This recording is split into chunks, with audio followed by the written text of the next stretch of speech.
Selamat siang Ibu. Selamat siang, Oke. Dek Indri. Ya, terima kasih Bu atas waktu dan kesempatannya. Sudah memperkenankan saya mewawancari ini Bu untuk tahu lebih tentang perusahaan PT Melanton ini ya Bu ya. Kami dari Universitas Multidata Palembang. Perkenalkan, saya Indri Rahmawati. Mewakili teman-teman saya ada Christoporus Riko Chandra, Regina Marta, dan Ridina Sari yang hari ini akan melakukan wawancara bersama Ibu mengenai sedikit perusahaan ini ya Bu ya. Bukan sekedar mengenal perusahaan, tapi kami ingin mengetahui apa sih soft skill dan hard skill yang dibutuhkan dalam perusahaan ini ya Bu ya. Sebelum kita memulai wawancara, ada baiknya Ibu boleh memperkenalkan diri serta jabatan Ibu di perusahaan ini. Perkenalkan, nama saya Suryani dari PT Melanton Pratama, jabatan saya HRD. Oke, baik ya Ibu Suryani. Sedikit ingin tahu mengenai perusahaan ini Bu. Perusahaan ini bergerak di bidang apa dan didirikan pada tahun berapa ya Bu ya?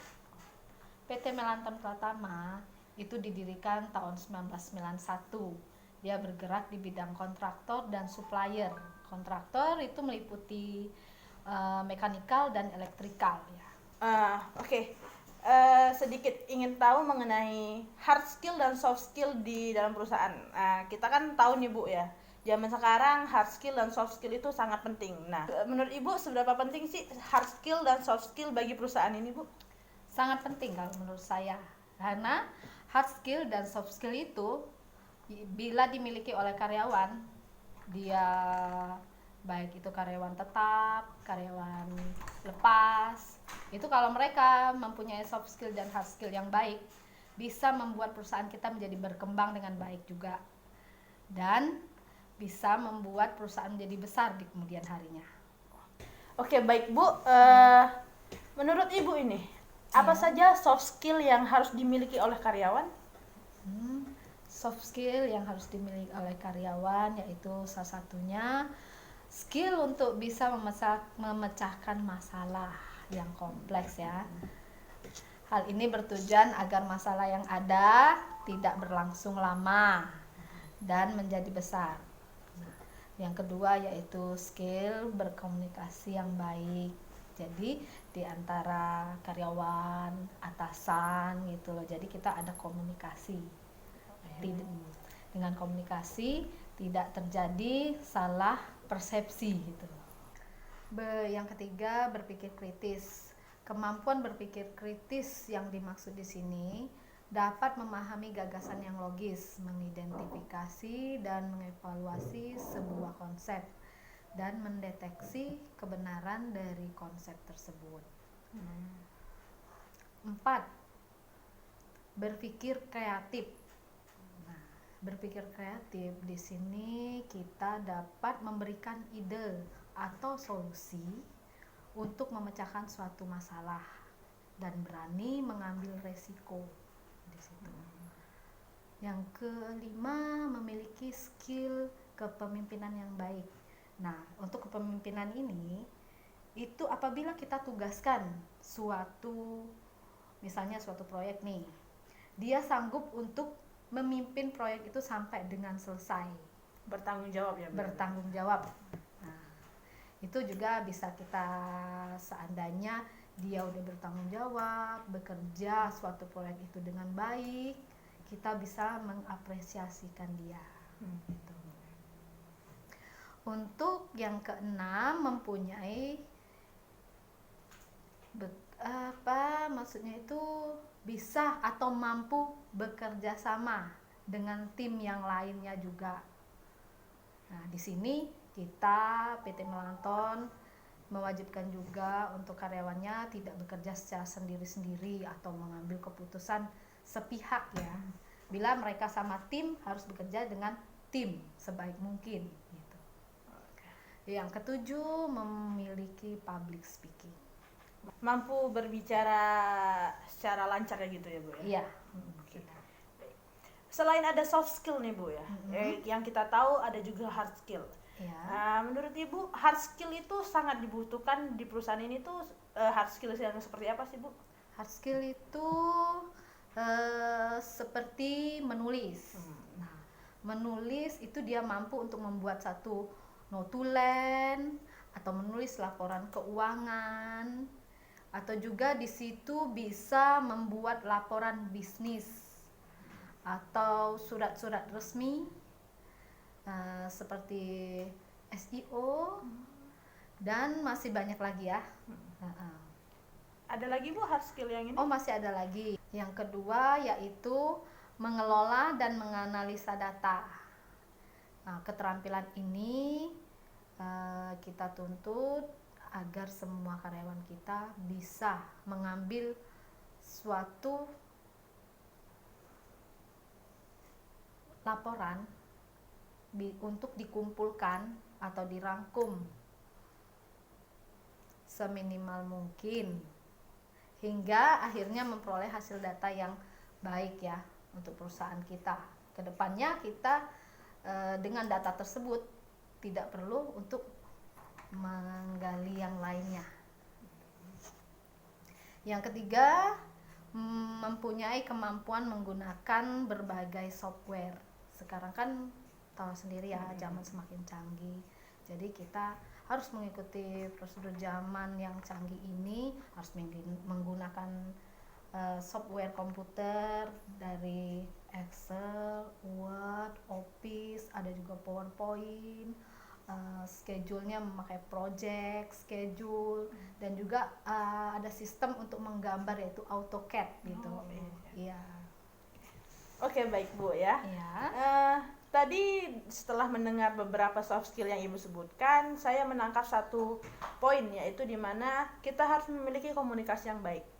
Yang kita tahu di anak muda zaman sekarang itu sangat susah untuk berkomunikasi di depan orang gitu ya Bu, di depan publik. Menurut Ibu, bagaimana sih melatih soft skill untuk mampu berkomunikasi dengan baik Bu? Kalau menurut saya caranya begini untuk meningkatkan komunikasi kamu, yaitu salah satunya yang pertama, jadilah pendengar yang baik. Nah, si pendengar yang baik itu maksudnya begini, kita mendengarkan secara seksama apa yang dibicarakan.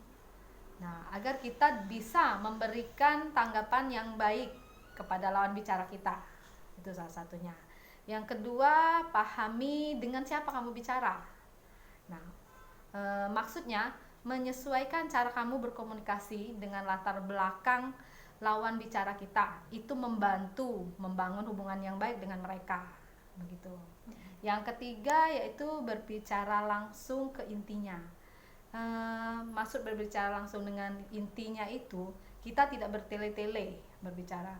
Seumpama kita mau bicara dengan atasan kita, jadi kita harus tahu poin yang paling penting itu apa.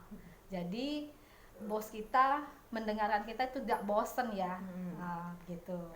Langsung ke intinya permasalahan itu. Yang keempat, kita bisa meminta masukan dan saran dari orang lain, gitu. Oke.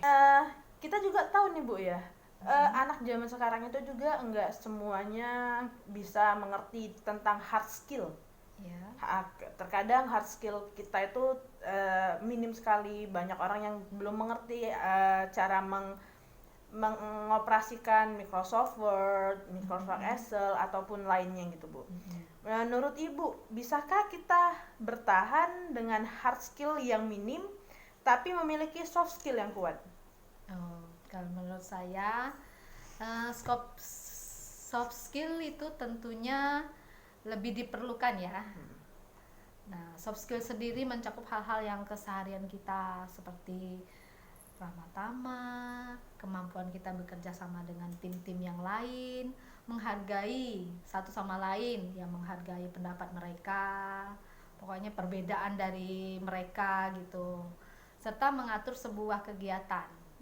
Dari beberapa soft skill yang saya sebutkan tadi, itu hanya berupa sebagian kecil soft skill ya. Nah, yang berpengaruh dalam kehidupan kita. Soft skill merupakan hal ya dasar yang harus kita kuasai. Sedangkan hard skill itu merupakan pengetahuan tambahan yang sifatnya opsional. Akan lebih baik apabila Anda memiliki keduanya.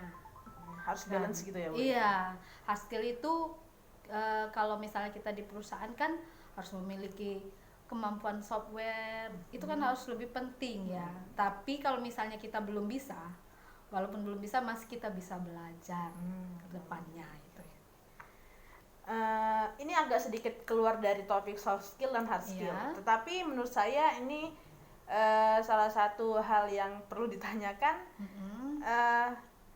Menurut Ibu, apakah pengalaman kerja termasuk salah satu kualifikasi yang dilihat untuk menerima karyawan di perusahaan ini, Bu?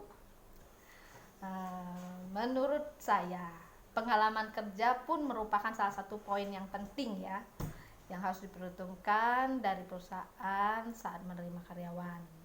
Seorang pelamar pekerjaan yang memiliki pengalaman lebih banyak itu akan lebih kita utamakan. Akan tetapi, bila ada yang melamar pekerjaan belum memiliki pengalaman kerja, kita akan memberikan kesempatan, di mana itu disebut training, diberikan selama 3 bulan. Biar mereka bisa mencoba untuk maksudnya itu mencoba untuk berprestasi dan mencoba tantangan dalam pekerjaan yang kita berikan.